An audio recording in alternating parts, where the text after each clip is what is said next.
Matt from Bam Ranch. Thanks for watching. Well, it's the new year. It's the first week in January. And we seem to be doing all right for 2022 so far. And I wanted to take a minute to talk about New Year's resolutions.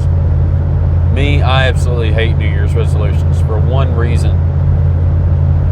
The fact that you made the New Year's resolution and it was something that was important to you, and you've already made the excuse that you need to put it off until the new year before you put that plan into motion, is a pretty good indicator that you're already going to fail.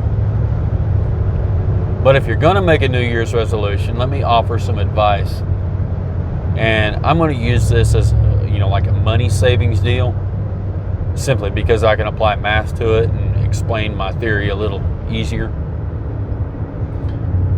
But it'll work with anything just as long as you go through the same process. So let's pretend you wanted to save $5,000 this year. Cool. Well, that in and of itself is worthless. There's no plan behind it.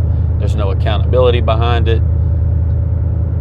It's a pretty much guaranteed to fail plan if all it is I want $5,000. So how do we break that down into something that's a little bit more obtainable? Well,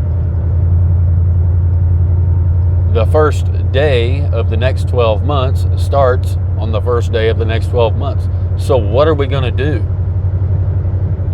There's 52 weeks in a year, and if we save $100 every week for a year, that would be $5,200. We've beaten our goal by $200.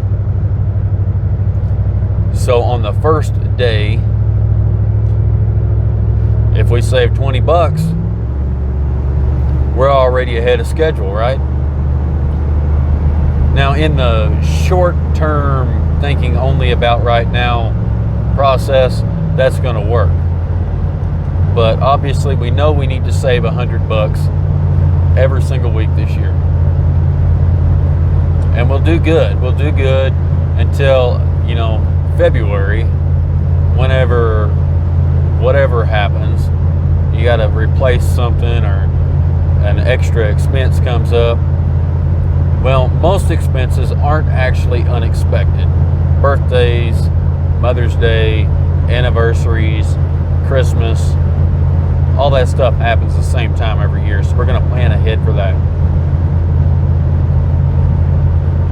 Next, we need to have just a little bit of money set aside to cover the things that are emergency. And we need to do that before we worry about saving the $5,000. But we've already taken care of all that stuff. We're going to assume that's all in place. But anyway, we're doing good until we get to about February and we notice that we weren't able to save $100 this week. We only were able to get $90. That's okay. We just need to keep in mind that we need some accountability.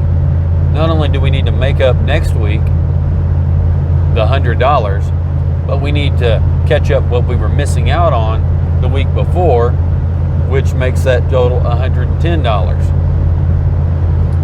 Now, if we just keep rolling this debt over to the next week, it's going to suck. So maybe we could add $5 to that. So now it's $115 that we got to save. Okay, well that takes care of our part whenever we go under. Well, let's say we happen to catch a good week, right? Maybe we had a garage sale. Maybe we did some side hustle and got some extra money.